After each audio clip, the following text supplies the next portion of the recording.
आज हम पढ़ने जा रहे हैं फिजिक्स का लेक्चर, जिसमें आपको वेव ऑप्टिक्स के अंदर यंग डबल स्लिट एक्सपेरिमेंट पढ़ाया जाएगा। बहुत क्वेश्चन बनते हैं, चाहे बोर्ड हो चाहे नीट या जेईई हो, है ना। किसी भी कंपटीशन में इसके क्वेश्चन बहुत बनते हैं। तो इस टॉपिक को जरा ढंग से देखिएगा। देखें, सबसे पहले आपको बताएं 1801 में जो है थॉमस यंग ने क्या करा, इसके ऊपर एक्सपेरिमेंट करा और उसने बताया कि जो लाइट है वो पार्टिकल नहीं है, वो वेव है। इसने वेव नेचर के बारे में बताया। तो इसने क्या करा, इसने यहां पर एक सोर्स ले लिया, सोर्स, उसमें से क्या हो रहा है, मोनोक्रोमेटिक सोर्स ले लिया है।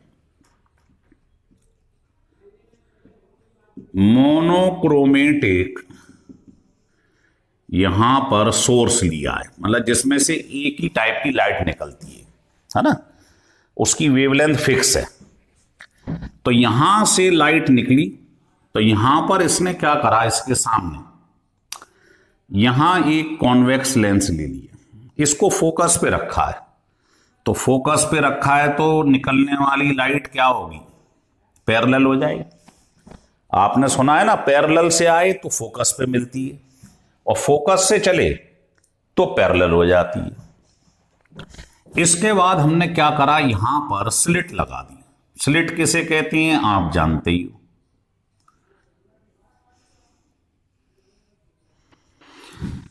यहां स्लिट लगा दी, मतलब आपने क्या करा, दो पतली पतली सी जैसे ब्लेड से काट दी, ऐसे स्लिट लगा दी।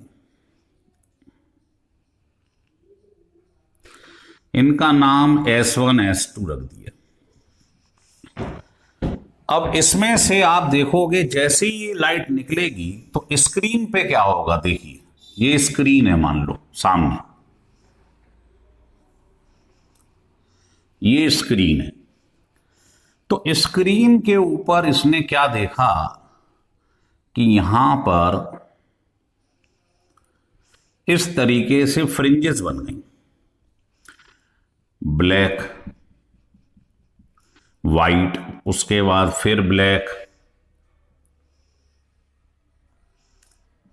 ऑल्टरनेटली वाइट ब्लैक, है ना, या डार्क और ब्राइट बोल दो आप। इस टाइप की फ्रिंजेस बनने लगी। तो हो रहा है क्लियर, मोनोक्रोमेटिक सोर्स से यहां से जैसी रे आपने डाली, इसकी वेवलेंथ फिक्स है ना। तो आपने क्या देखा कि फोकस से लाइट आती है तो क्या हो जाती है, पैरेलल। इसको जब स्लिट में से पतले पतले आपने क्या करा, जैसे एक आप कार्डबोर्ड लियो और उसमें आप पतला पतला जो है लाइन उससे काट लो ब्लेड से, है ना। तो आप देखोगे ये स्लिट जो है, ये कंडीशन है कि स्लिट का जो डायमीटर है, तो वो ध्यान रख लो क्या होना चाहिए, ये स्लिट का जो साइज है, ये जो वेवलेंथ है लाइट की, लगभग इसके बराबर होना चाहिए। मतलब बहुत इसकी थिकनेस कम है, बहुत महीन महीन स्लिट है। तो जैसे ये लाइट इसमें से पास होगी तो होना क्या चाहिए था, आप जानते हैं। जैसे मैं आपसे कहूं कि यहां पर आप ऐसा करो, दो स्लिट बना लो,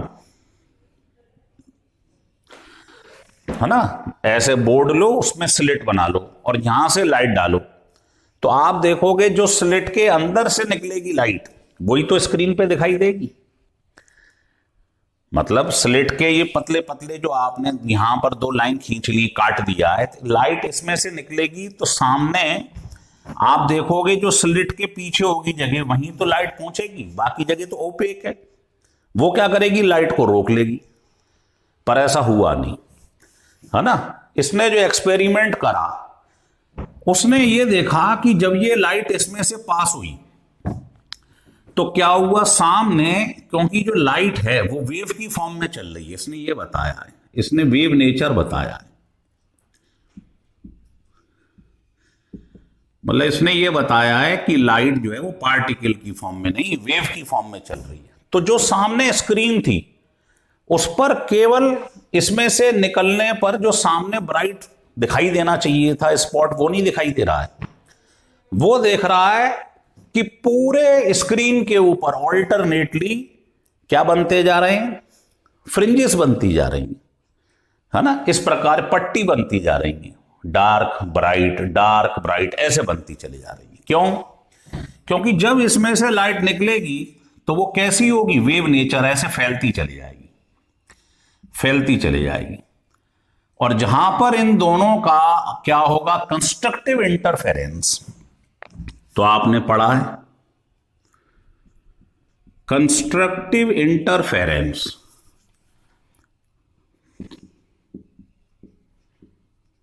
इसके लिए कंडीशन क्या होती है कंस्ट्रक्टिव के लिए, दोनों की जो वेव हैं वो क्या होनी चाहिए, एक ही डायरेक्शन में होनी चाहिए। कंस्ट्रक्टिव का मतलब बनना, और अगर अपोजिट डायरेक्शन में बन जाए दोनों वेव, मान लो इसकी बन रही है यूं, इसकी बन रही है ये, तो क्या करेंगे, एक दूसरे को कैंसिल कर देंगे, उसे कहते हैं डिस्ट्रक्टिव।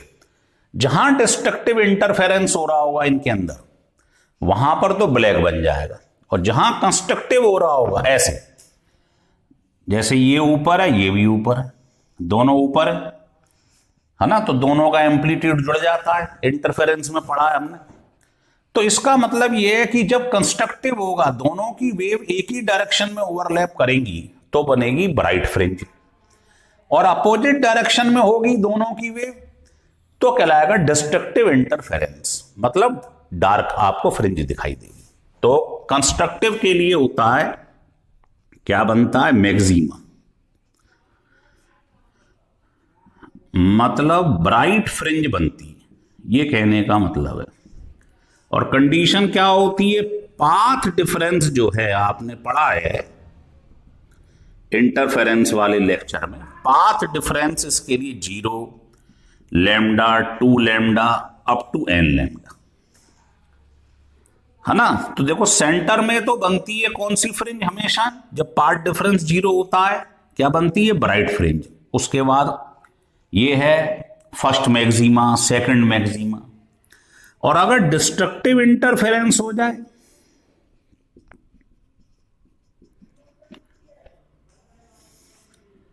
तो उसका पाथ डिफरेंस किसके बराबर होता है, कंडीशन याद है ना,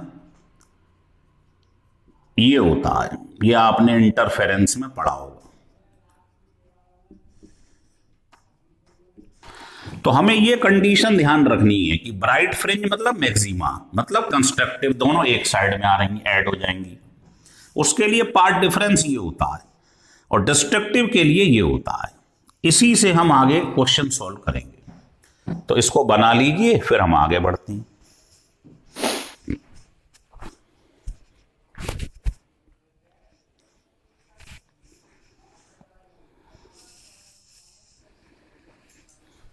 चलिए अब मैं आपको इसका डेरिवेशन बताता हूं, देखिए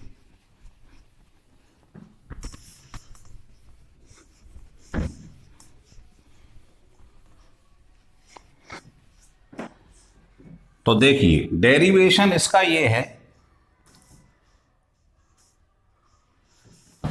कि आपने क्या करा, ये स्लिट ले ली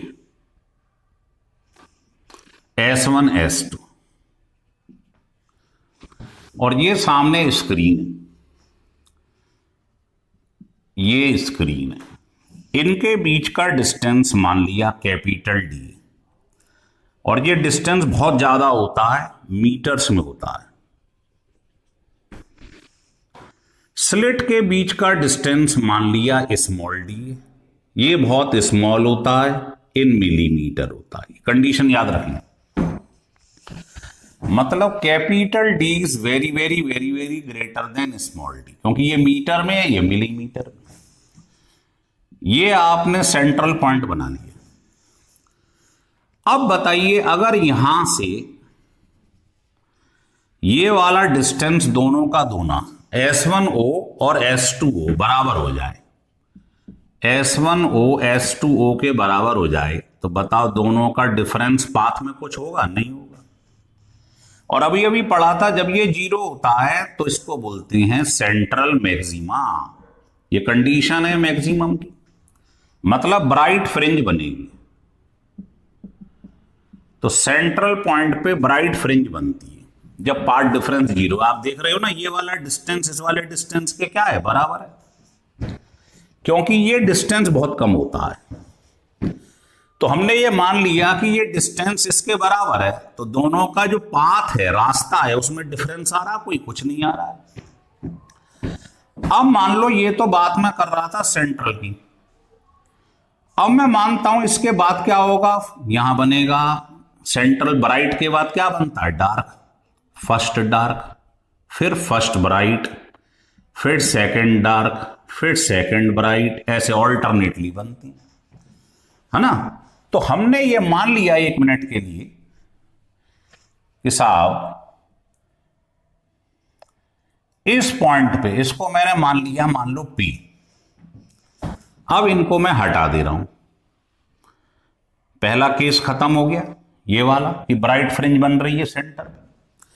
अब हमने क्या लिया कि मान लिया कि यहां से निकलने वाली रे इस पॉइंट पे मिल रही है, इस पॉइंट पे मिल रही है। ये डिस्टेंस सेंटर से मान लिया y, ठीक है, और ये सेंटर पॉइंट है, इसको यहां से मिला दो ऐसे करके। तो चूंकि ये डिस्टेंस बहुत कम है, तो आप देखोगे आपको ऐसा लगेगा कि ये तीनों पैरेलल है ना। तो आपने ये मान लिया ये एंगल थीटा है। तो आप बताइए, अगर मैं ऐसे खींच दूं इसे, तो अगर ये पैरेलल हैं, इसका मतलब क्या है कि ये थीटा है तो ये भी थीटा होगा। भाई इसके संग हॉरिजॉन्टल से एंगल थीटा है तो ये इसके पैरेलल है ना, क्योंकि ये डिस्टेंस बहुत कम है, ये ध्यान रखना कंडीशन। तो यहां पर जो वेवलेंथ होती है, आपको बता दें, जो वेवलेंथ है वो आप क्या देखेंगे, वेवलेंथ है जो लैम्डा, वो लगभग बराबर है किसके? जो इस स्लिट का एपर्चर है। ये स्लिट का जो एपर्चर है वो आप देखेंगे इसका साइज जो है वो क्या है? वेवलेंथ के लगभग बराबर है लाइट की, है ना। यहां पर इसमें देख लो आप, डायमेंशन ऑफ या साइज ऑफ स्लिट। तो आप क्या देखेंगे कि अगर ये कंडीशन है, ये वाली कंडीशन कि भाई स्लिट का जो साइज है, ये वाला डिस्टेंस नहीं, इसका जो साइज है, अगर वो वेवलेंथ के बराबर है, इसका मतलब थीटा बहुत स्मॉल है। आप कहेंगे थीटा क्यों स्मॉल है? वो मैं अभी आपको बता देता हूं, है ना। अब आप यहां से क्या करो, एक परपेंडिकुलर मार लो इस प्रकार से। अब आप देखो ये वाला और ये वाला डिस्टेंस क्या है बताइए। इसको आप m मान लीजिए 1 मिनट के लिए। ये वाला जो S1P है और MP है, ये दोनों क्या है? S1P और MP, ये दोनों क्या है? बराबर है। तो इसका मतलब ये जो एक्स्ट्रा डिस्टेंस आ रहा है, इसको बोलते हैं पाथ डिफरेंस। देखो इस वाली वेव यहां आ रही है और ये वाली आ रही है, तो इनमें ये तो चीज परपेंडिकुलर खींच लिया, ये बराबर है। इसका मतलब इसको एक्स्ट्रा डिस्टेंस ये चलना पड़ रहा है। तो ये डिस्टेंस जो है ये है डेल एक्स, पाथ डिफरेंस। तो बताइए, अगर ये एंगल थीटा है, अभी हमने आपको बताया ये एंगल क्या है? थीटा है ना। तो आप सोचिए ये एंगल थीटा है और ये परपेंडिकुलर है, मतलब 90 डिग्री है, और ये भी एंगल कितना है? 90। तो ये थीटा है तो ये 90 माइनस थीटा हो गया, और ये है 90। इसका मतलब ये एंगल जो है ये फिर से थीटा हो गया, नहीं हो गया? भाई तीनों का सम जो है आप जानते हैं कितना है? 180। तो इसका मतलब ये हो गया कि अगर आप साइन थीटा की वैल्यू निकालेंगे यहां से, तो क्या आ जाएगी? Perpendicular upon hypotenuse. तो इसका मतलब साइन थीटा की वैल्यू अगर मैं निकालूं तो परपेंडिकुलर है ये, मतलब डेल एक्स, और ये वाला डिस्टेंस जो है ये है डी। हो रहा है क्लियर? तो साइन थीटा की वैल्यू हो गई डेल एक्स अपॉन डी। लेकिन आप ये बात जानते हैं, यहां पर अगर मैं एक लाइन ये इस तरीके से खींच लूं, जब थीटा स्मॉल होता है तो उस समय साइन थीटा की वैल्यू जो है वो किसके बराबर होती है? Tan theta. और साइन थीटा और टेन थीटा जब बराबर हो जाएंगे, क्योंकि एंगल स्मॉल है, तो आप यहां पर साइन थीटा की जगह टेन थीटा भी लिख सकते हैं। लेकिन ध्यान रखना, ये कंडीशन तभी अप्लाई होगी अगर वेवलेंथ का साइज स्लिट के साइज के लगभग बराबर हो, तब है ये कंडीशन। अब यहां आप क्या करेंगे, समझ में आ रही है बात? साइन थीटा और टेन थीटा, ये स्थिति समझ में आ रही है? तो अब बताओ, यहां से अगर मैं टेन थीटा की वैल्यू निकाल लूं तो कितनी आ जाएगी? सोचिएगा, परपेंडिकुलर अपॉन बेस, ये कितना है? डी। तो y अपॉन डी, ये टेन थीटा की वैल्यू आ गई। तो इसकी जगह लिख दिया मैंने ये। तो बताइए इसका मतलब क्या हुआ? इसका मतलब y की वैल्यू आ गई d del x upon d. समझ में आ रहा है? अगर मैं बात लेके चलूं कि यहां पर ब्राइट फ्रिंज बन रही है पहली, तो आप बताइए ब्राइट की पहली पार्ट डिफरेंस क्या होता है पहली फ्रिंज के लिए? कभी कंडीशन मैंने बताई थी, आपको याद है? यहां लिख देता हूं। ब्राइट के लिए डेल एक्स होता है, सेंट्रल के लिए तो ये, फर्स्ट के लिए ये, टू के लिए ये, और एन के लिए ये। तो बताइए अगर मैं बात करूं डेल एक्स की वैल्यू मेरे पास आ जाए, nth के लिए क्या होगी? तो आप बताओ, यहां पर n और डेल एक्स की जगह मैंने लिख दिया है n लैम्डा। तो बताइए ये हो गया नहीं हो गया? तो ये तुम्हारे पास में y की वैल्यू निकल आई, किसके लिए? ब्राइट फ्रिंज के लिए। ब्राइट फ्रिंज के लिए ये वैल्यू निकल आई। इसमें n क्या है? Number of fringes.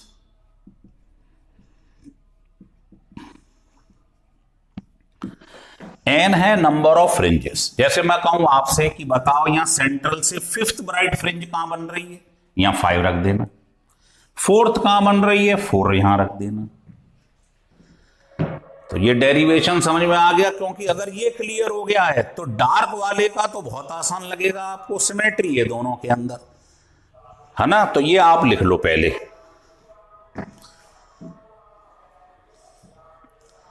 आ रहा है समझ में? चलिए, अब आपको ये मालूम है कि बेटे ये d जो है ये बहुत बड़ा है, ये मिलीमीटर में, और लैम्डा जो है वो होता है एंगस्ट्रॉम में। यहां लिख देते हैं, लैम्डा लेते हैं एंगस्ट्रॉम में और d लेते हैं मिलीमीटर में। इसका मतलब जो है d बहुत बड़ा है लैम्डा से। भाई ये -10 होता है, ये -3 होता है। तो आप बताइए, यहां से अगर मैं वैल्यू निकालूं साइन थीटा की, यहां पर डेल एक्स की फर्स्ट फ्रिंज के लिए वैल्यू रख दो लैम्डा, नीचे है डी।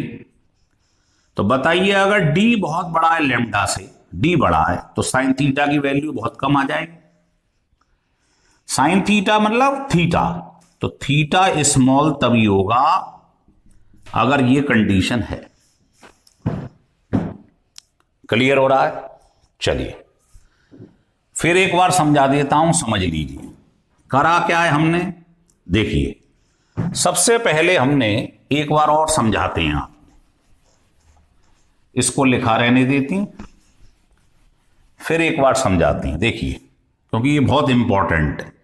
ये आपके पास में स्लिट्स हैं, ये स्क्रीन है, तो आपसे बात किया जा रहा है कि ये सेंट्रल पॉइंट O है, ये S1 है, ये S2 है। तो यहां से रे आई मोनोक्रोमेटिक, जिसकी वेवलेंथ कांस्टेंट थी। उसके बाद क्या हुआ? सेंटर पे बन गया सेंट्रल मैक्सिमा। आप कहेंगे क्यों बन गया? क्योंकि यहां पर देखिए, यहां से जो डिस्टेंस है इसका वो क्या है? दोनों में सेम है।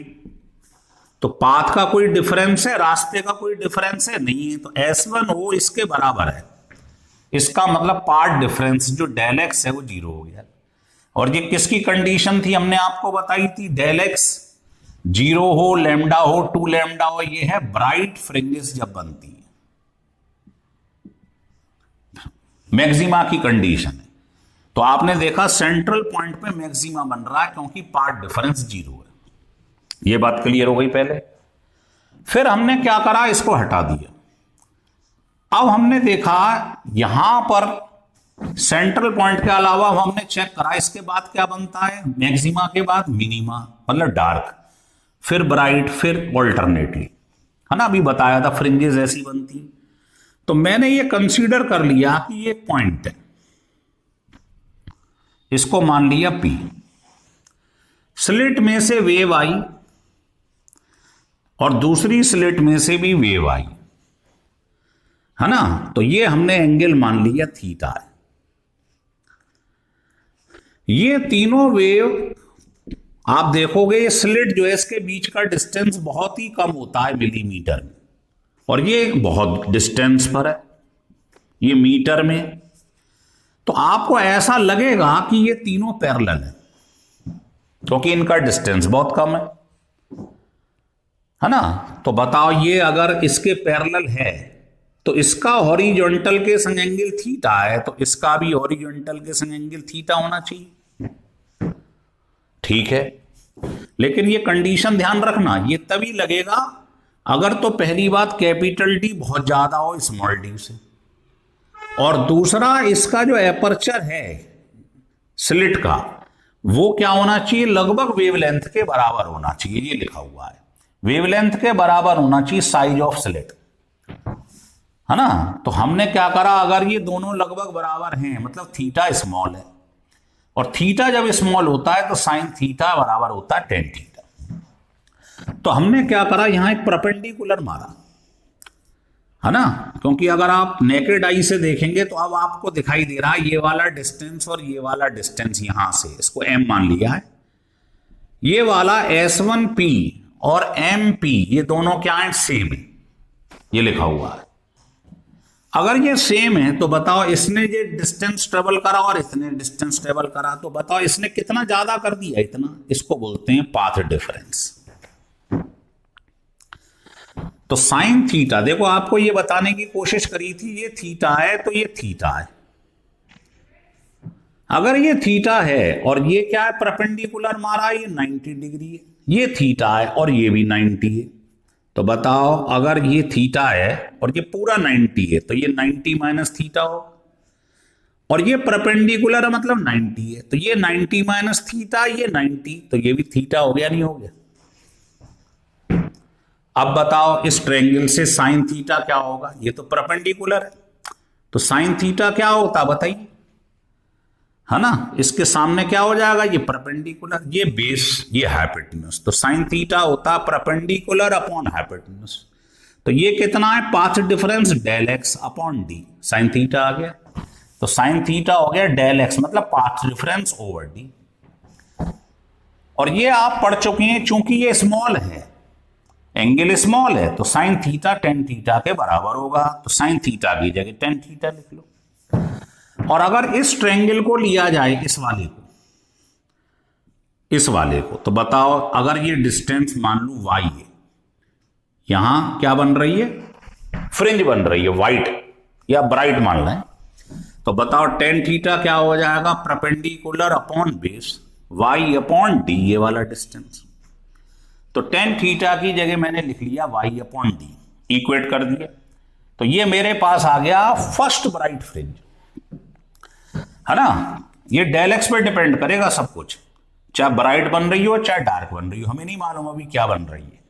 तो डेल एक्स की कंडीशन है कि अगर ब्राइट बन रही है तो ये तो सेंट्रल के लिए सेंट्रल मैक्सिमा, फर्स्ट अगर बन रही है ब्राइट तो आपको डेल एक्स की जगह लैम्डा पुट कर देना है यहां पर। अगर सेकंड ब्राइट बन रही है तो ये रख दो, तो हम सीधे nth के लिए निकाल लेते हैं। तो यहां पर हमने क्या करा, डेल एक्स की जगह n लैम्डा पुट कर दिया, ये आ गया नहीं आ गया। तो ब्राइट फ्रिंज कोई सी भी निकालनी हो, ये फार्मूला हो गया रेडीमेड। n क्या है, number of fringes, bright fringes. कोई कहे सिक्स्थ ब्राइट फ्रिंज का डिस्टेंस निकालो, यहां सिक्स्थ बन रही है ब्राइट, तो यहां 6 रख दो। क्लियर हो गया। लेकिन ध्यान रखना इन तीनों की डायमेंशन सेम रहनी चाहिए। अगर ये मीटर में है तो लैम्डा भी मीटर में रखना है और स्लिट के बीच का डिस्टेंस भी आपको मीटर में ही रखना है, यहां गड़बड़ ना हो जाए। क्लियर हो गया। अब बिल्कुल सिमेट्री से अगर मैं कह देता यहां ब्राइट नहीं बन रही है, यहां डार्क बन रही है, तो कुछ मत करो, सब कुछ सेम है। बस डेल एक्स की वैल्यू हमको याद रखनी है। बताइए डिस्ट्रक्टिव इंटरफेरेंस का पार्ट डिफरेंस क्या बताया था? ये बताया था। nth के लिए याद कर लो बस क्या होता है। तो आप यहां डेल एक्स की जगह ये रख दो nth के लिए। तो बताइए यहां पर देख लेते हैं फार्मूला क्या आ जाएगा y का। डेल एक्स की जगह रख दो डार्क फ्रिंज के लिए,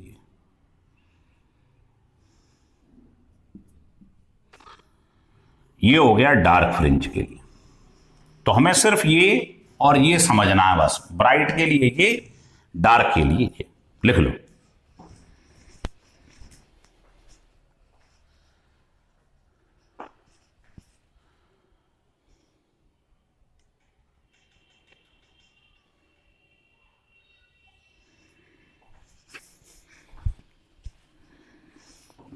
चलिए अब हम इसकी नेक्स्ट चीज समझते हैं, फिर हम इसके न्यूमेरिकल देखेंगे।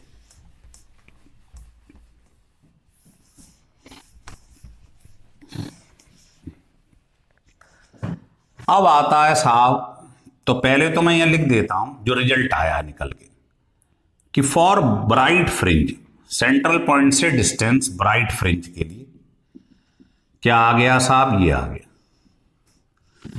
और डार्क के लिए क्या आ जाएगा, n की जगह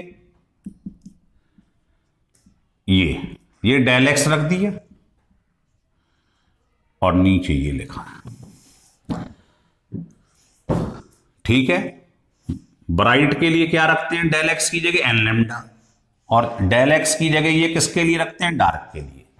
n क्या है, नंबर ऑफ फ्रिंजेस, ये प्रूव कर दिया हमने। अब आता है फ्रिंज विड्थ कैसे निकालेंगे आप। इसको बीटा से रिप्रेजेंट करते हैं। तो आप फ्रिंज विड्थ निकाल लो। क्या होता है, the distance between two consecutive maxima और मिनिमा। मैक्सिमम या मिनिमम ब्राइट फ्रिंज, जैसे ये देखो आप, ये आपके पास ये सेंट्रल पॉइंट है ना, सेंट्रल मैक्सिमा है। तो आपको मालूम है यहां से, मान लो ये मैंने मान लिया फर्स्ट ब्राइट फ्रिंज और ये सेकंड ब्राइट, बीच में डार्क बन रही होंगी। इनके बीच का डिस्टेंस ये कहलाता है बीटा। लगातार दो होनी चाहिए, सेकंड थर्ड ले लो, फोर्थ फिफ्थ ले लो, लगातार दो होनी चाहिए ब्राइट, इसका मतलब है ब्राइट, और ये है डार्क। कोई भी दो ले लो। तो अभी अभी आप बताओ, अगर इन्हीं को कंसीडर कर लूं तो बताएं जरा, y जो होता है डिस्टेंस, ये y पहली ब्राइट के लिए क्या होगा, जरा फार्मूले से बताएं। या n की जगह 1 रख दो, और सेकंड ब्राइट निकालनी हो तो 2 रख दो। तो बताओ इनके बीच का डिस्टेंस क्या होगा, बीटा। इसमें से इसको माइनस कर दीजिएगा तो क्या आ जाएगा, ये।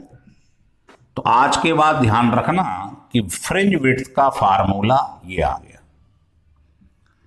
ऐसे ही आप दो ब्राइट की जगह डार्क ले लो तो भी डिफरेंस लेने पे यही आ जाएगा, है ना। अब आप यहां से सोचो कि अगर मैंने, मान लो इसको हटा देता हूं, ये पूरा एपरेटस उठाया, यहां लिख देता हूं, इफ होल सिस्टम या एपरेटस, कुछ भी बोल लो, इमर्स्ड इन वाटर, वाटर में डाल दो या किसी लिक्विड में डाल दो। तो बताओ लिक्विड में डाल दोगे तो वेवलेंथ चेंज हो जाएगी, तो लिख लो वेवलेंथ डिक्रीजेस। क्योंकि फ्रीक्वेंसी तो फिक्स रहती है। तो बताइए वेवलेंथ कम होती जा रही है, वेवलेंथ कम होगी तो फ्रिंज विड्थ भी क्या हो जाएगी, कम हो जाएगी, दैट इज आल्सो डिक्रीजेस। तो ये कई बार पूछा जाता है कि पूरे यंग एक्सपेरिमेंट को लिक्विड में डाल दिए तो वेवलेंथ क्या हो जाएगी, कम। वेवलेंथ कम होगी तो ये फार्मूला बता रहा है लैम्डा कम होगा तो बीटा भी कम हो जाएगा। समझ में आ रही है बात। इस बीटा का मतलब क्या है कि लगातार जो ये बन रहे हैं बैंड्स बन रहे हैं, फ्रिंजेस बन रहा है, इनकी थिकनेस जो है वो कम हो जाएगी, है ना। दैट इज ब्रॉडनेस लिख लो या थिकनेस लिख लो, थिकनेस ऑफ फ्रिंजेस डिक्रीजेस। मतलब जो पट्टी चौड़ी चौड़ी बन रही थी वो पतली हो जाएंगी, फ्रिंज विड्थ कम हो जाएगी, है ना। ये है, ये पहले बीटा था, ये बीटा डैश है, तो बीटा डैश कम हो जाएगा, फ्रिंज विड्थ कम हो जाएगी। तो समझ में आ गया फ्रिंज विड्थ। अब इसके ऊपर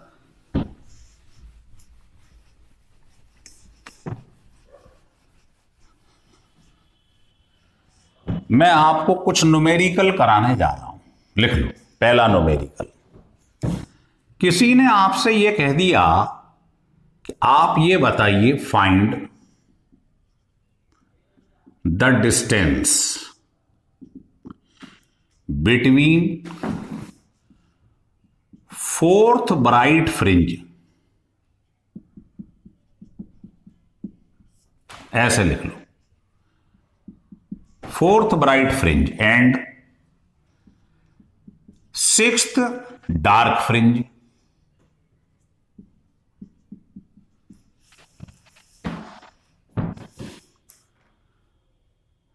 on the same side of central maxima। और ये आपको पेपर में गिवन होगा क्या, कैपिटल डी, मान लो 2 मीटर ले लिया, ये तो मीटर में होगा, बहुत बड़ा होता है, स्मॉल डी 1 मिलीमीटर ले लिया। वेवलेंथ लाइट की मान लो ये ले ली। तो आपको कुछ नहीं करना है, वो आपसे ये कह रहा है कि ये जो स्क्रीन है ये तो सेंट्रल मैक्सिमा, कह रहा है फोर्थ ब्राइट मान लो यहां बन रही है फोर्थ ब्राइट, और सिक्स्थ डार्क मान लो यहां बन रही है, तो कह रहा है इनके बीच का डिस्टेंस बताओ कितना है। तो आप मुझे बताएं फोर्थ ब्राइट, इसका डिस्टेंस हमने प्रूव कर दिया है। बोलो फोर्थ ब्राइट के लिए formula n d lambda, n की जगह ये रख दो, ये हो गया। और सिक्स्थ डार्क है, तो डार्क के लिए बताना जरा, sixth dark formula 2n-1, n की जगह 6 रख दो तो ये आ जाएगा। कह रहा इन दोनों के बीच का डिस्टेंस निकालो, तो आप कुछ मत करो, इन दोनों को माइनस कर दो। बहुत आसान क्वेश्चन होती है इसकी। D lambda over D common ले लो, 11 माइनस ये आंसर आ गया। लेकिन ध्यान रखना, मैंने पहले ही कहा है इन सब की यूनिट सेम होनी चाहिए। तो अगर आपने इसको मीटर में रखा है तो स्मॉल डी को मीटर में चेंज कर लो, मिलीमीटर। वेवलेंथ को भी मीटर में चेंज कर लो, -10।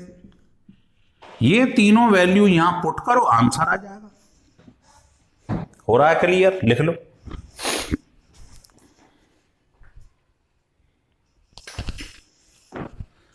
मान लो इसी क्वेश्चन में मैं आपसे यह कह दूं कि फोर्थ ब्राइट फ्रिंज और सिक्स्थ डार्क फ्रिंज है, लेकिन ये क्या है, सेम साइड नहीं है, अपोजिट साइड है। तो क्या करेंगे आप? क्वेश्चन यही, मतलब अगर ये फोर्थ है तो सिक्स्थ वाली सेंट्रल के इस साइड में, तो पहले आप फोर्थ के लिए, ब्राइट के लिए फार्मूला लगा दो और डार्क के लिए ये लगा दो। अब आप देखो इन दोनों में सेंटर के एक इधर बन रही है, इधर, तो ये गैप बढ़ गया नहीं बढ़ गया? अगर मान लो ये y1 है, ये y2 है, तो इनके बीच का सेपरेशन निकालना है, कितना हो जाएगा? y1 प्लस, तो बस ये कर दो, आंसर आ गया, प्लस कर दो, कितना आ जाएगा? 15। तो अगर सेंट्रल मैक्सिमा के अपोजिट साइड पे दोनों बन रही हैं तो ऐड कर दो, एक ही साइड में बन रही हैं, है ना, तो माइनस कर। हो रहा है क्लियर? ठीक है। तीसरा क्वेश्चन जो है, इसी टाइप के क्वेश्चन आते हैं पेपर में, बहुत बड़े नहीं आते हैं। तीसरे में मान लो उसने ये कह दिया, इसको हटा देता हूं, कि जो डिस्टेंस है, डिस्टेंस बिटवीन, किसके बीच में डिस्टेंस, मान लो थर्ड तो ले ली ब्राइट फ्रिंज,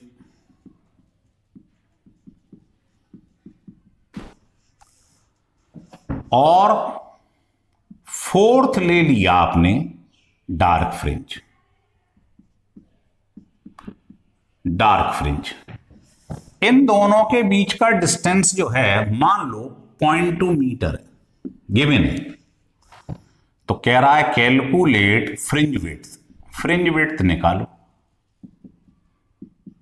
बीटा। तो बहुत आसान है, आप समझ गए होंगे। पहले बताओ थर्ड ब्राइट का फार्मूला क्या होता है। थर्ड ब्राइट फार्मूला तो जानते हैं ना ब्राइट का, d lambda over d, n की जगह 3 रख दो। फिर बात करो फोर्थ डार्क की, तो बताओ डार्क का फार्मूला क्या बताया। बस आपको ये याद रखना है जो प्रूफ किया गया है, कि ब्राइट में ये लगता है, डार्क में ये लगता है। तो एन की जगह 4 रख दो।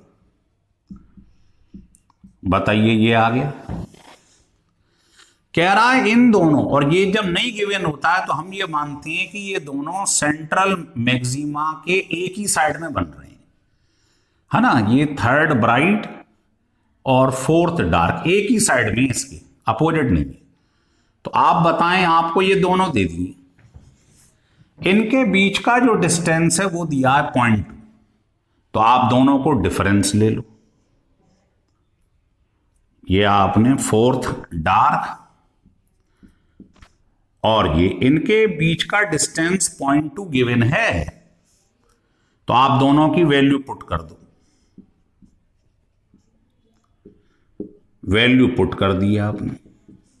यहां से D lambda upon D common ले लिया, तो क्या आ गया 4। तो बताओ डी लैम्डा ओवर डी की वैल्यू कितनी आ गई, 4। नीचे ले जाओ आप, ये आ गई। तो बताओ इसको फ्रिंज विड्थ कहते हैं नहीं कहती। आंसर आ गया आपका। तो इस टाइप के छोटे छोटे हैं, बस ये भूलना मत कि ब्राइट के लिए क्या लगता है, डार्क के लिए क्या लगता है। 1 मिनट में आंसर आ जाएगा आपका, लिख लीजिएगा। लिख लिया? चलिए अब मैं आपके लिए एक आध क्वेश्चन बना रहा हूं, उसे करके दिखाइएगा। क्वेश्चन ये है कि आपसे कह रहा है कैलकुलेट, ये आप लोगों के लिए, कि calculate the distance between 7th bright fringe, मैं ऐसे लिख दे रहा हूं, बार बार कौन पूरा लिखे, एंड 9th डार्क फ्रिंज। इनके बीच का डिस्टेंस निकालना है, और जब गिवन नहीं होता है तो सेम साइड में कंसीडर करते हैं, है ना। तो बताइए, और ये हमको तीनों गिवन है, ये और ये गिवन है। समय खराब नहीं करेंगे, वैल्यू रखना तो बहुत आसान चीज है। बताइए कैसे करेंगे। तो आप 7th ब्राइट का डिस्टेंस निकाल लो। 7th ब्राइट क्या होता है, ब्राइट का formula n d lambda over D, और 9th डार्क, डार्क का क्या फार्मूला बताया, 2n-1, तो n की जगह रख दिया 9th। बस इनके बीच का डिस्टेंस निकालना है, माइनस कर दीजिएगा, खत्म सवाल। बस आंसर आ गया। और अगर वो दे देता आपको कि ये दोनों सेंट्रल मैक्सिमा के अपोजिट साइड में बन रही हैं, तो प्लस कर देते। हो गया क्लियर? चलिए अगर ये वीडियो आपको अच्छा लगे, ये लगे कि हाँ साहब मजा आ गया, तो आप इसको सब्सक्राइब और लाइक जरूर करिए, जिससे हम मोटिवेट हों और आगे आपके लिए और भी वीडियोस बनाएं।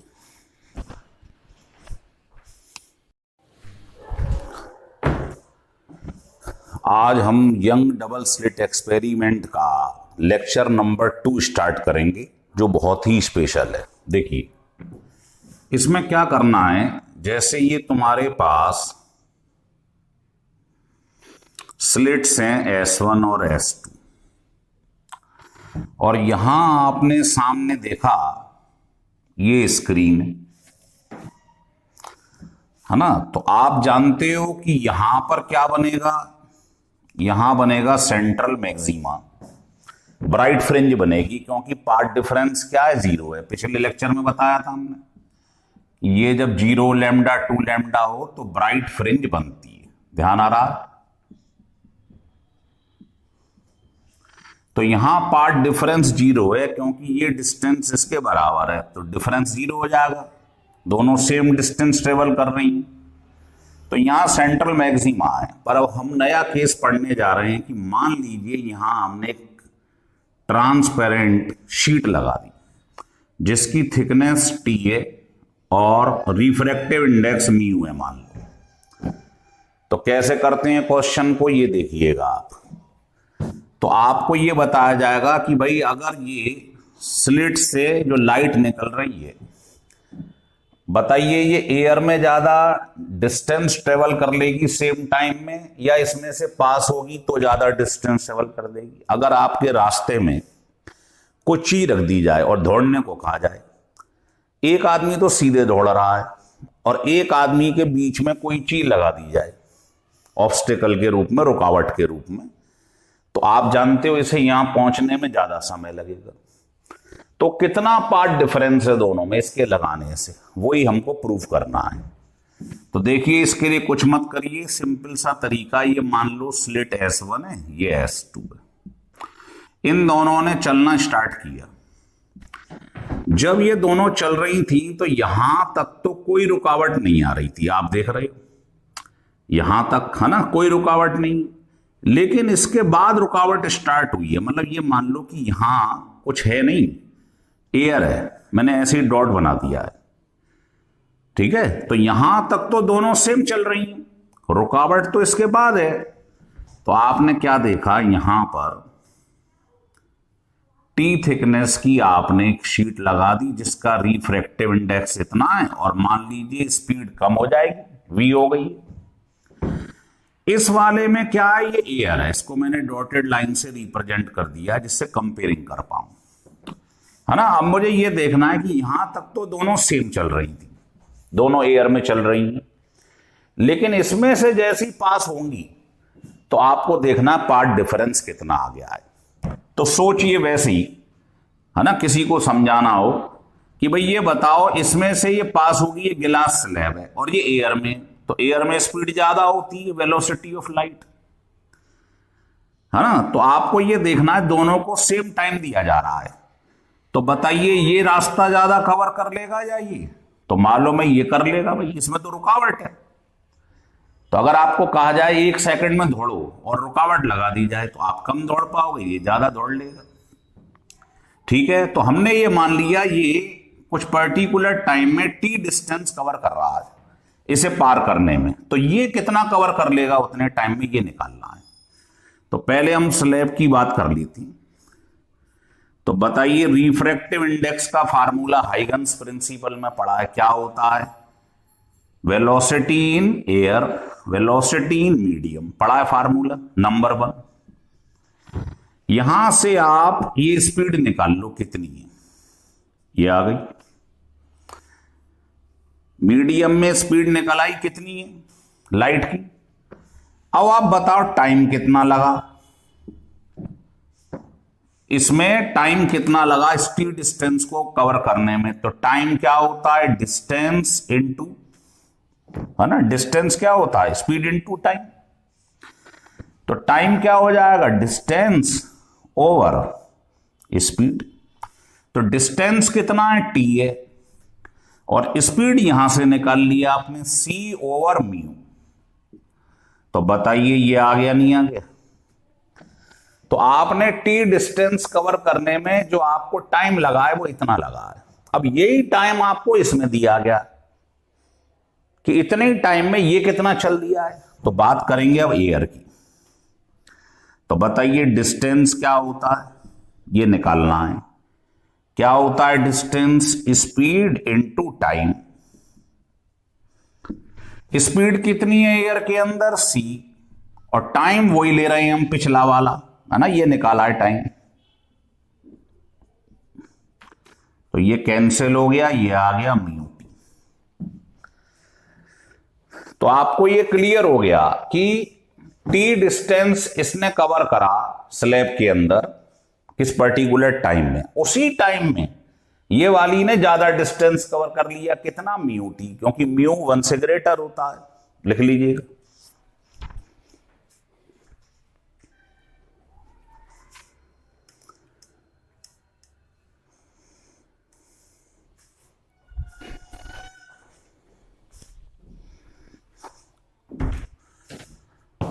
तो ये बताइए कि इसने डिस्टेंस कवर करा टी, उतने ही समय में ये और आगे चला गया, मान लो यहां चला गया।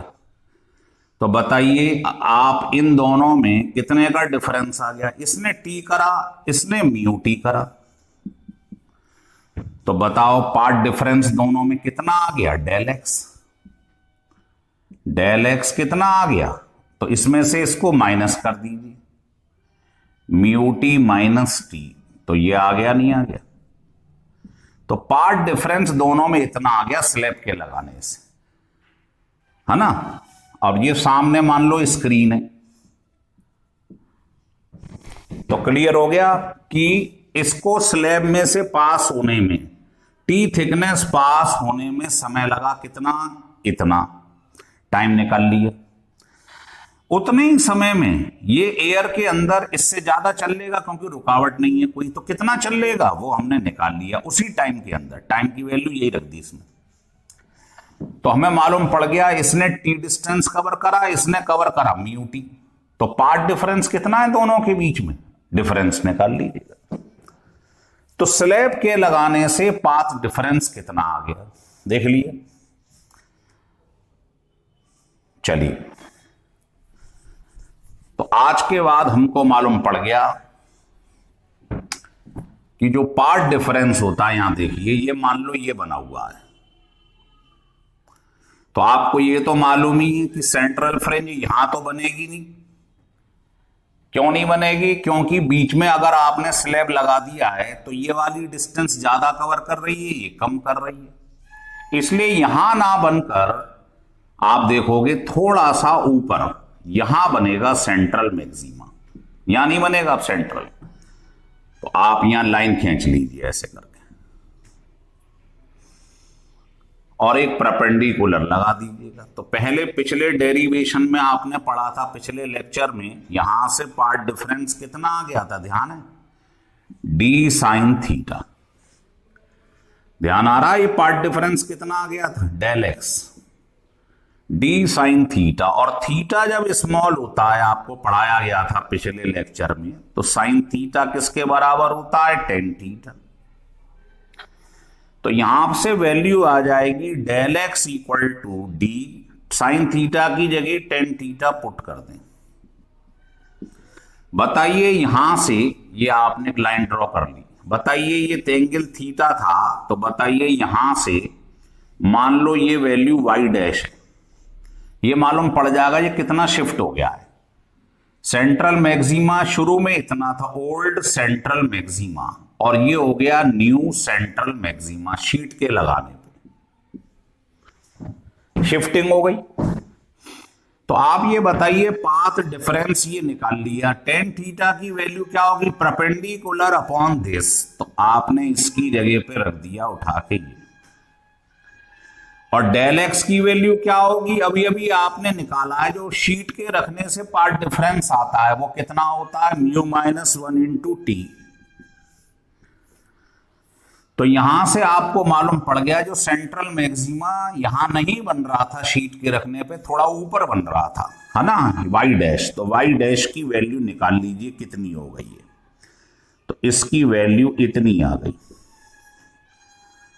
इसको ध्यान रखना है आपको, ये बहुत काम की चीज है, ये ध्यान रख लेना आप कि ये कितना शिफ्ट हो गया है।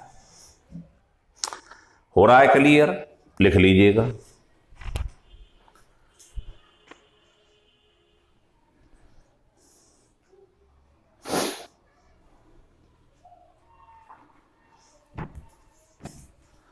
चलिए, तो ये फार्मूला हमें ध्यान रहेगा। डेरिवेशन समझ में आ गया आपको कि शीट के रखने से हुआ क्या है। अब आप एक काम करिए, मान लो आपके पास कोई क्वेश्चन बन जाए ऐसा,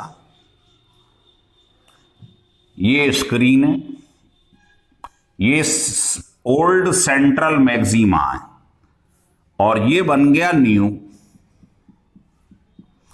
और ये डिस्टेंस हमने y डैश निकाल ही लिया है। कितना है, कितना आया था अभी सॉल्व करने पे आपको ध्यान होगा, mu minus 1 dt upon D, ये आ गया था ये डिस्टेंस नया।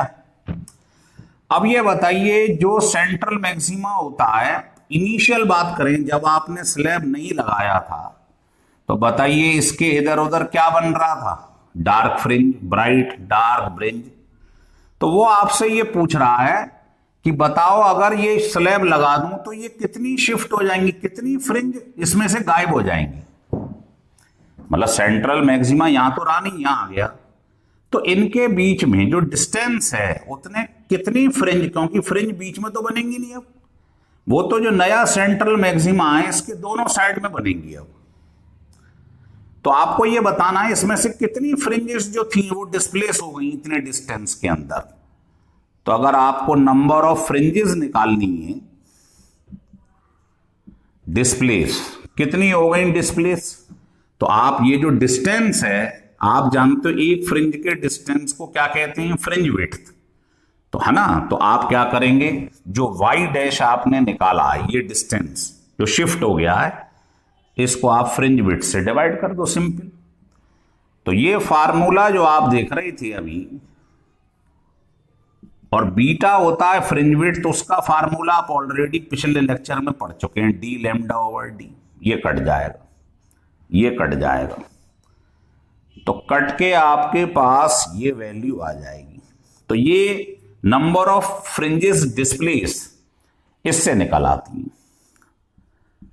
नंबर ऑफ फ्रिंजेस डिस्प्लेस, है ना। उसका फार्मूला आज के बाद ये बन गया। समझ में आई बात। मतलब यहां से यहां तक पहले फ्रिंज बन रही थी जब ये नहीं रखा था, क्या, डार्क, फिर उसके बाद में bright, dark bright, dark bright, और जो इसकी फ्रिंज की विड्थ होती है वो होती है बीटा। तो अब इसको लगाने से ये डिस्टेंस नया वाला जो है सेंट्रल मैक्सिमम यहां आ गया, यहां तो बनेगा नहीं क्योंकि पार्ट डिफरेंस 0 नहीं है। तो ये हमने निकाल लिया डिस्टेंस कितना है पिछले डेरिवेशन में। तो इतने डिस्टेंस के अंदर कितनी फ्रिंजेस इसमें से गायब हो गई, मतलब पहले कितनी थी, अब इसके अंदर तो फ्रिंज है नहीं, तो इसमें से क्या होगा, आपने फ्रिंज विड्थ जो इसकी विड्थ है उससे डिवाइड कर दिया, तो नंबर ऑफ फ्रिंजेस का नंबर निकल आया। क्लियर हो रहा है आपको, है ना। लिखिए, अब इसमें एक क्वेश्चन आपको बताता हूं, वो देखिएगा। देखिए वो क्वेश्चन ये है कि मान लीजिए आपके सामने ये हो जाए कि ये रखा हुआ है, ये S1 S2 स्लेट है, ये डिस्टेंस कैपिटल डी है, और किसी ने आपसे ये कह दिया कि आपने यहां पर एक फ्रिंज से रे आ रही है, इसमें से स्लिट में से यहां आ रही है, और दोनों में मान लो आपने स्लिट लगा दी, तो वो कह रहा है सेंट्रल मैक्सिमा यही बनना चाहिए। तो आप जानते हो सेंट्रल मैक्सिमा के लिए डेल एक्स क्या होता है, 0 पार्ट डिफरेंस। अब ये मान लो इसका ये μ1 है और ये t1 है, इसका μ2 है, इसका t नहीं मालूम है, तो बताइए ये इसको लगाने से पार्ट डिफरेंस कितना आता है, अभी प्रूव करा था, और इसको लगाने से पार्ट डिफरेंस क्या आएगा। भाई आप सोचिए, यहां पर सेंट्रल मैक्सिमा कब बनेगा, जब दोनों का ये डिस्टेंस सेम हो जाए। तो S1 और इसको मैं O मान लेता हूं, तो S1O और S2O तो पहले से ही सेम थे, इनको लगाने से कितनी शिफ्टिंग हुई, पार्ट डिफरेंस इतना, इसको लगाने से कितना होगा पार्ट डिफरेंस इतना। तो अगर दोनों का पाथ सेम हो जाए, इसके लगाने से पार्ट डिफरेंस, और ये तो सेम था ही ऑलरेडी, तो अगर मैं यहां पर मान लो ये डिस्टेंस टोटल ले भी लूं, ये हो जाएगा S1O प्लस इतना, और इधर S2O और इसके लगाने से पार्ट डिफरेंस और हो गया, ये लो, ऐसे समझा देता हूं। तो ये टोटल डिस्टेंस कितना कवर करेगा, ये, और ये कितना करेगा, ये, प्लस इसकी वजह से पार्ट डिफरेंस। तो ये तो सेम है दोनों भाई, जब ये स्लैब नहीं लगी थी तो ये डिस्टेंस तो इसके बराबर था, कट गया।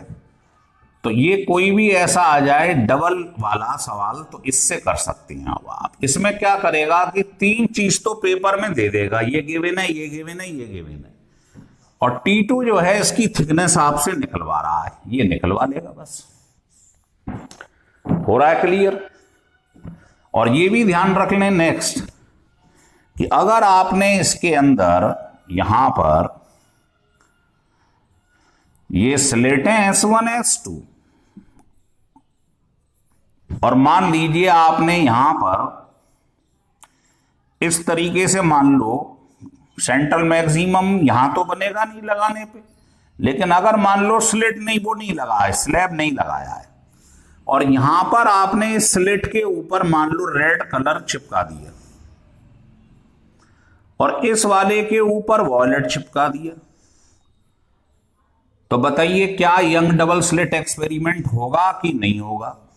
तो अगर आप बताओ, स्लिट आपने जो है उस पे जो लाइट लगा दी, यहां पर कवरिंग कर दी रेड और वॉयलेट, तो दोनों की वेवलेंथ डिफरेंट हो जाएंगी।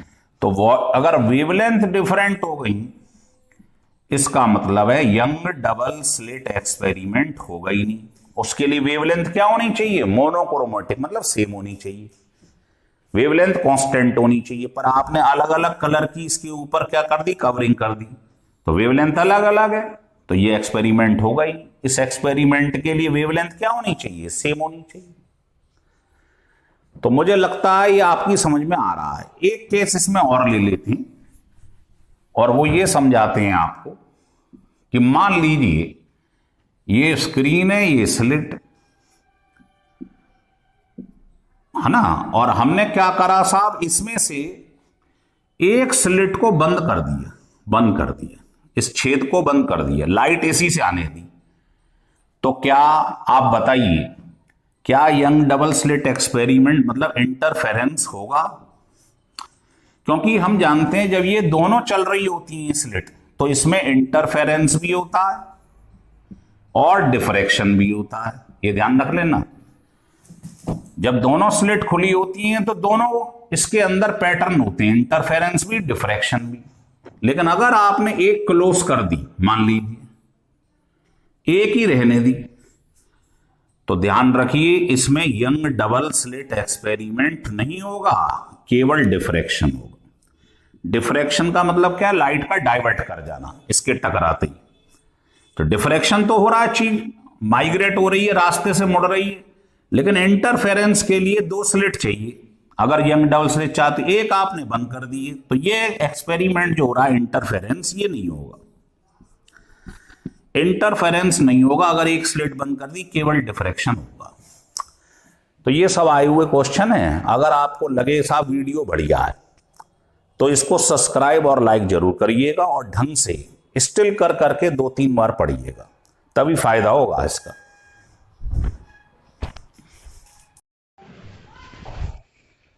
ये यंग डबल स्लिट एक्सपेरिमेंट के हम आज इंपॉर्टेंट क्वेश्चन आपको कराने जा रहे हैं। तो ये मैंने समय खराब ना हो इसलिए 3 क्वेश्चन लिख लिए। तो ये पहले मैं आपको बताने जा रहा हूं, समझ लीजिए। पहला क्वेश्चन है कि एक नैरो स्लिट है, उसकी विड्थ दी हुई है आपको, तो स्लिट की विड्थ कहलाती है स्मॉल डी, ये आपको मिलीमीटर में दी हुई है, तो इसको आप मीटर में चेंज कर लीजिएगा।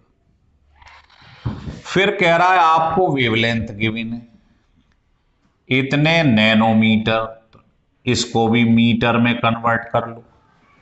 तो कह रहा है ये बताओ distance between the first minimum, मतलब डार्क फ्रिंज बन रही है पहली, either side of the screen, मतलब ये स्क्रीन है, ये स्लिट है, तो ये सेंट्रल मैक्सिमम है। वो कह रहा है यहां फर्स्ट डार्क बन रही है और यहां फर्स्ट डार्क बन रही है, इनके बीच का डिस्टेंस बताइए कितना है। तो आप जानते हो लगातार दो डार्क के बीच का डिस्टेंस क्या कहलाता है, फ्रिंज विड्थ। तो इनडायरेक्ट वे में वो आपसे फ्रिंज विड्थ निकलवा रहा है, और उसका फार्मूला आप जानते ही हैं फ्रिंज विड्थ का। बस आंसर आ गया। कैपिटल डी आपको दे रखा है 2 मीटर, वेवलेंथ गिवन है, स्लिट का डिस्टेंस गिवन है, सॉल्व कर लीजिए फ्रिंज विड्थ था। इसमें कलाकारी ये थी कि वो कह रहा था सेंट्रल के दोनों तरफ पहला जो डार्क बन रहा है उसके बीच का डिस्टेंस, तो distance between the two successive dark या ब्राइट फ्रिंज, इनके बीच का डिस्टेंस क्या कहलाता है, फ्रिंज विड्थ। तो आपसे फ्रिंज विड्थ पूछ रहा है वो। तो पहला क्वेश्चन समझ में आ गया आपके।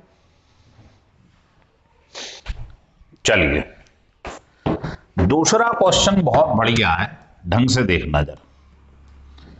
सेकंड क्वेश्चन में कह रहा है यंग डबल स्लिट एक्सपेरिमेंट है।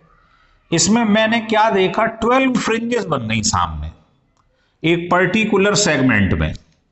अगर वेवलेंथ इतनी थी, मतलब कहने का ये है कि ये स्क्रीन है और ये स्लिट्स हैं,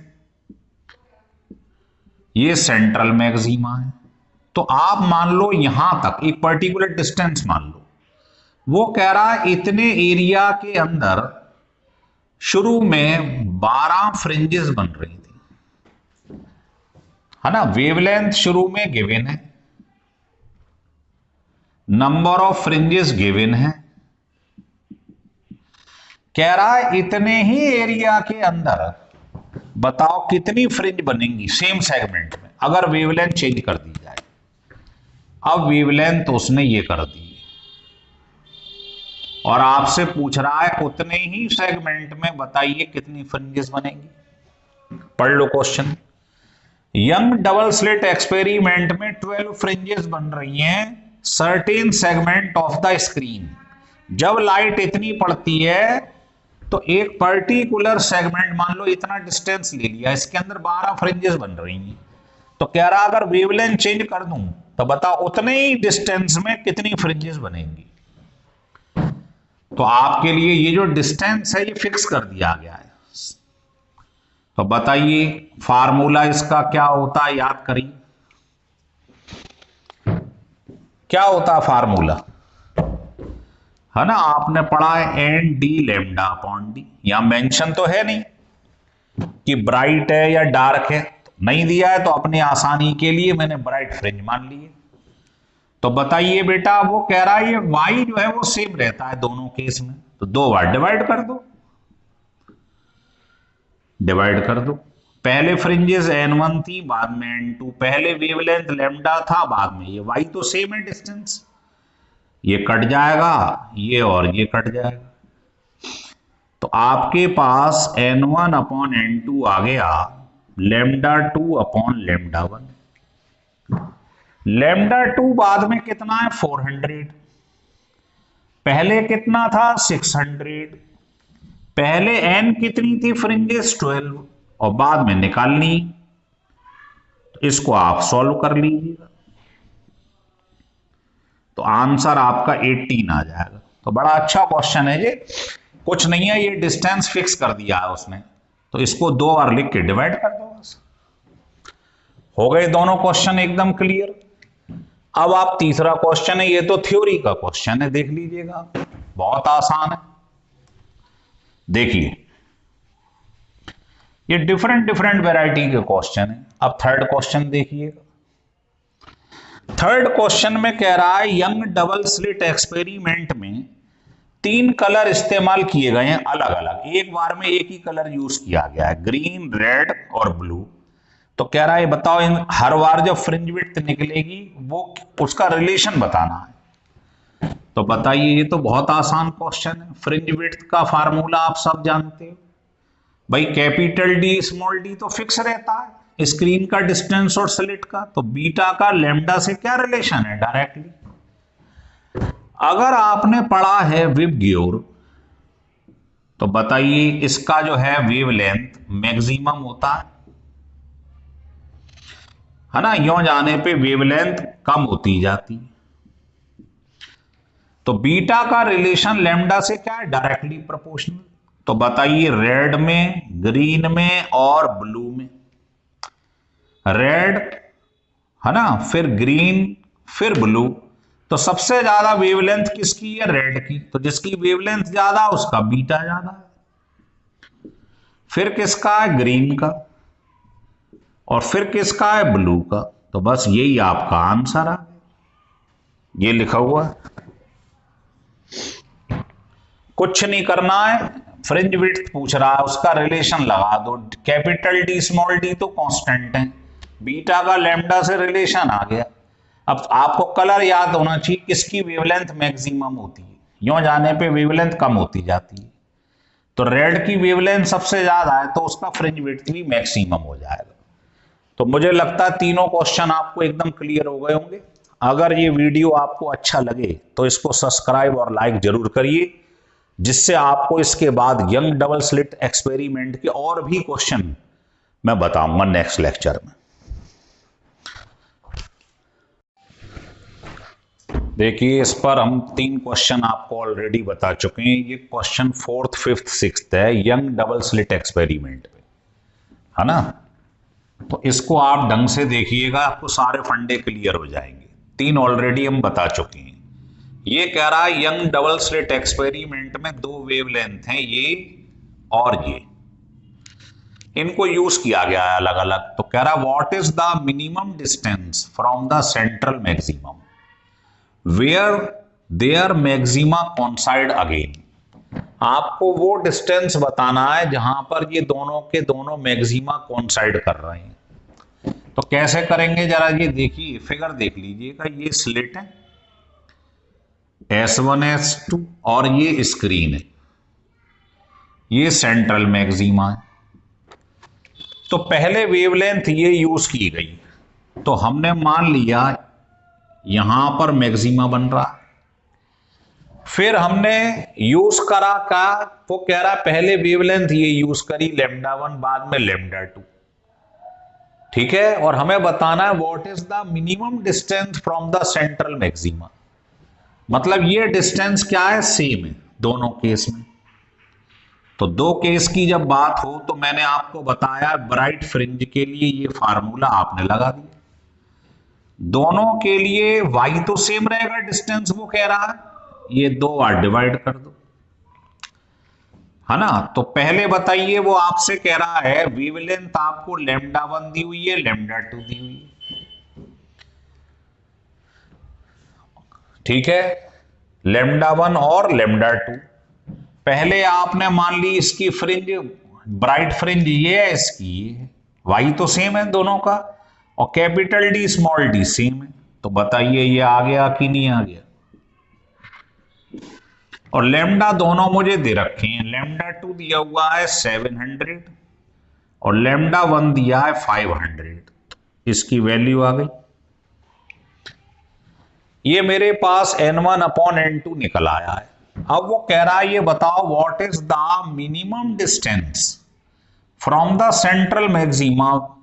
वो कह रहा है ये मिनिमम डिस्टेंस y निकाल कर दिखाओगा, मुझे y निकाल के दिखाओ, है ना, जहां पर दोनों के दोनों मैक्सिमा कोइंसाइड कर रहे हैं। तो ये y निकालना है मेरे को, ठीक है। तो आप इनमें से कोई भी वेव ले लो, दोनों एक ही पॉइंट पे तो बन रही हैं। मान लो पहले वाले की बन रही है 7th और दूसरे की बन रही है 5th। तो जो पहले वाले से 7th ब्राइट बनती थी, वहां पर दूसरे वाले की 5वीं ब्राइट बन रही है, पर डिस्टेंस तो सेम है ना दोनों के लिए। तो बस आप जो है y निकाल लीजिएगा किसी भी वेव के लिए। मान लो इसी को ले लो, सेम आएगा दोनों से। तो यहां पर लिख लो n1 d λ1/d। n1 कितना है बताइएगा, n1 है 7, d/d की वैल्यू इन्होंने ये दे दी है, d/d की।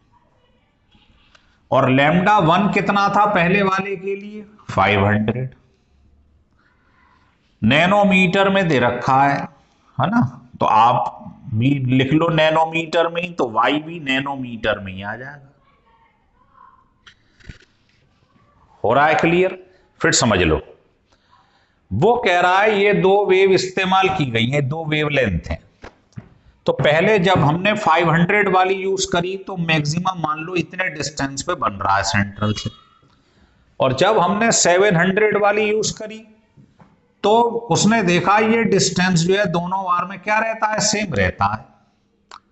तो दोनों को फार्मूला वाई का ये होता है ब्राइट फ्रिंज के लिए, दो बार डिवाइड कर दो, ये तो सेम रहता है, कट गया। वो कह रहा है डी अपॉन डी कॉन्स्टेंट है, कट गया। तो ये रिलेशन आ गया, नहीं आ गया? तो ये नंबर ऑफ फ्रिंजेस मालूम पड़ गई आपको कि जो पहले वाले के वेवलेंथ के लिए जो N1 था पहले से 7 फ्रिंज थी, दूसरे वाले की 5 फ्रिंज बन रही हैं इसी पॉइंट पे ब्राइट, दोनों कॉन्साइड कर रही हैं। तो y क्या है, दोनों केस में सेम है। तो आप किसी को भी कंसीडर कर लो, आपको फ्रिंज तो मालूम पड़ी गई है, पहले वाले की 7, दूसरे से बन रही है 5, इतने डिस्टेंस। तो मैंने यहां पहले वाले को ले लिया, सेम आएगा दोनों से, तो यहां 7 लिख लिया फ्रिंजेस, और डी बाई डी गिवन है, λ1 इसका मालूम ही है पहले कितना था, आंसर आ जाएगा। हो गया क्लियर? लिख लीजिएगा आप।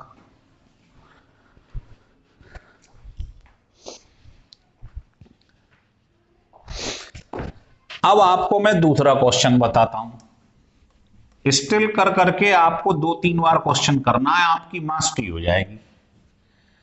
5th क्वेश्चन में क्या कह रहा है देखिए, कह रहा है एक बीम है, उसके पास दो है, बिल्कुल इसके जैसा मिलता जुलता सवाल है। कह रहा है इसमें भी दो वेवलेंथ अलग अलग यूज की गई है। तो कह रहा बताओ डिस्टेंस ऑफ थर्ड ब्राइट। तो ये तो आसान है, थर्ड ब्राइट आपको निकालना है ना। तो आपको मालूम ही है फार्मूला ब्राइट का क्या होता है, थर्ड ब्राइट का n d lambda over d, यहां 3 रख दो। अब आपको पेपर में, इसमें मैंने अभी दिया नहीं है, यहां पर ब्रैकेट में कैपिटल डी और स्मॉल डी की वैल्यू गिवन थी, तो कैपिटल डी स्मॉल डी रख दूंगा। और वेवलेंथ कह रहा है जब आपने 6500 इस्तेमाल करा है तब डिस्टेंस निकालना है, तो यहां वेवलेंथ रख दो 6500 और 3 इंटू कर दो, तो आपके पास थर्ड ब्राइट फ्रिंज का डिस्टेंस आ जाएगा सेंटर से, पहला पार्ट। दूसरा पार्ट क्या कहता है वो समझो, वो पिछले वाले जैसा है। कह रहा है ये बताओ लीस्ट डिस्टेंस बताओ सेंट्रल से। यहां पर दोनों की वजह से जो ब्राइट फ्रिंजेस बन रही हैं due to both wavelength coincide, वही वाली बात आ गई, नहीं आ गई? वो कह रहा है ये S1 S2 है, और वो कह रहा है दोनों की अलग अलग वेवलेंथ ली है, लेकिन यहीं पे y डिस्टेंस पर कॉन्साइड कर रही है, मतलब ये डिस्टेंस सेम है दोनों के लिए। 2 बार डिवाइड कर दो,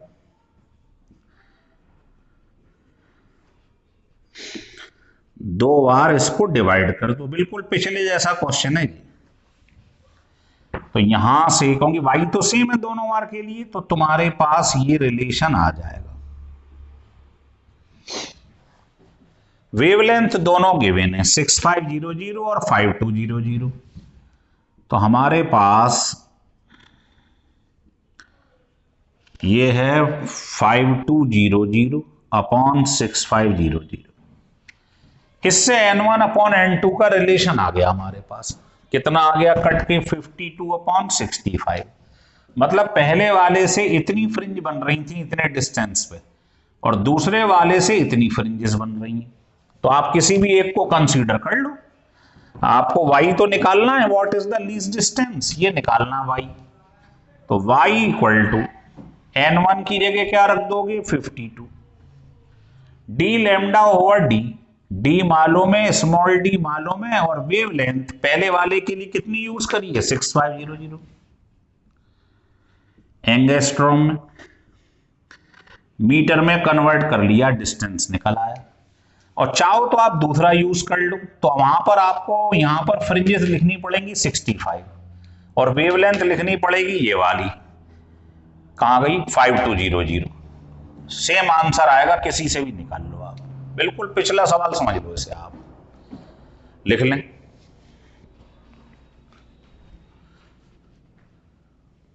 हो रहा है क्लियर?